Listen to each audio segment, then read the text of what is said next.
अगली सुबह जब धूप उसके चेहरे पर पड़ी तब उसे महसूस हुआ कि वह जिंदा है और छोटे से आइलैंड पर बहकर आ गया है। लेकिन मौत के मुंह से बच निकलने के बाद भी उसे कोई राहत नहीं मिली, क्योंकि वह नहीं जानता था कि इस अनजान जगह पर उसे कौन कौन सी खतरनाक चीजों का सामना करना पड़ेगा। वह चलते चलते प्लेन से बिखरी हुई चीजें उठाता गया और आइलैंड के अंदर अपने ही जैसे लोगों की खोज शुरू कर दी। लेकिन जब उसने चारों ओर नजर डाली तो उसका स्वागत केवल कभी खत्म न होने वाले सन्नाटे ने किया। इससे यह साफ था कि वो एक ऐसे आइलैंड पर फंस चुका था जो दुनिया के नक्शे पर भी नहीं था।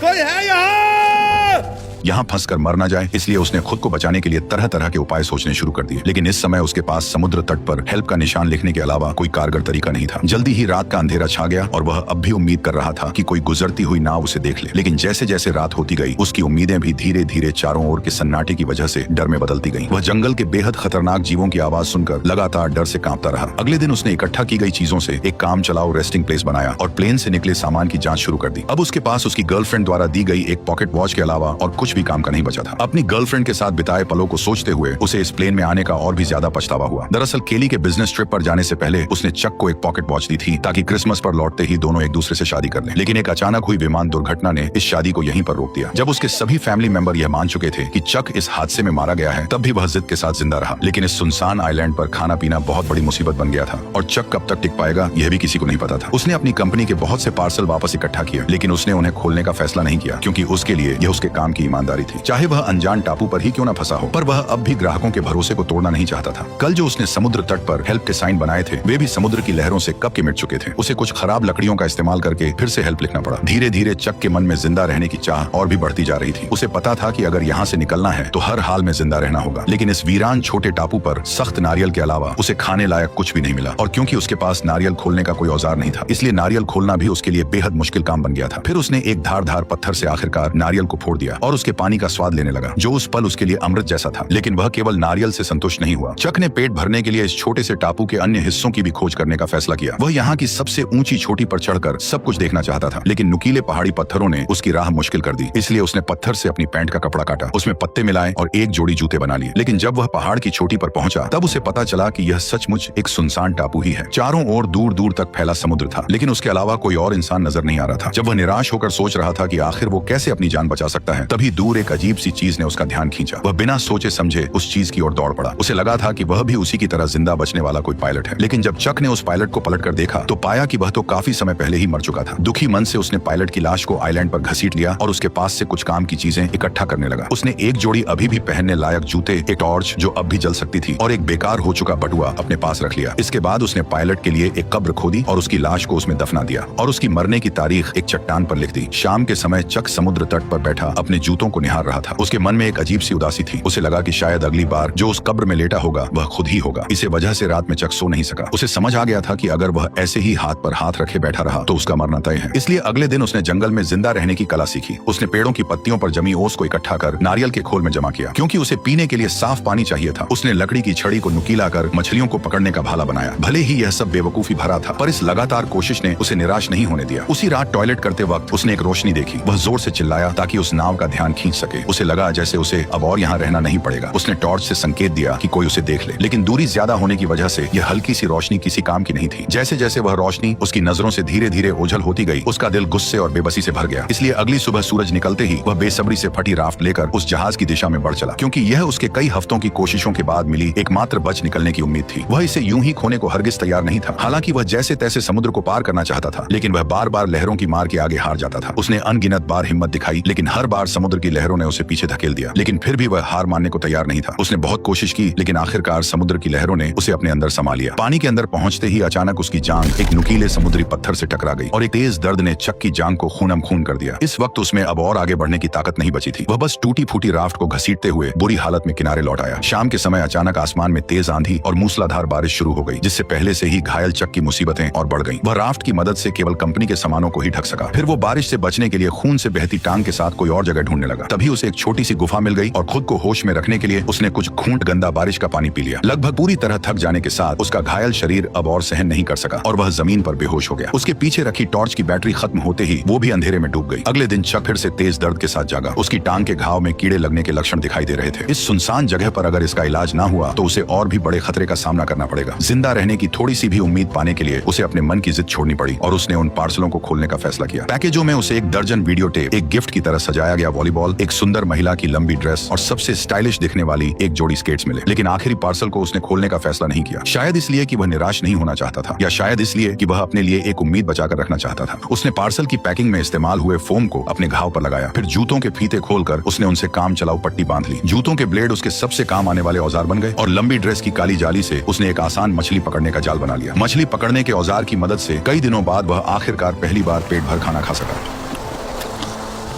कच्चा खाना निगलना मुश्किल ना हो, इसके लिए चक ने लकड़ी रगड़कर आग जलाने का फैसला किया। लेकिन भले ही उसने सुबह से लेकर शाम तक और फिर शाम से लेकर अगली सुबह तक लगातार कोशिश की, पर फिर भी उसके मन में जो छोटी सी चिंगारी थी वह उसकी उम्मीद के मुताबिक आग नहीं बन सकी। जब उसके दोनों हाथ रगड़ते रगड़ते छिल गए तब उनसे ताजा खून बहने लगा, जिससे चक का गुस्सा फूट पड़ा।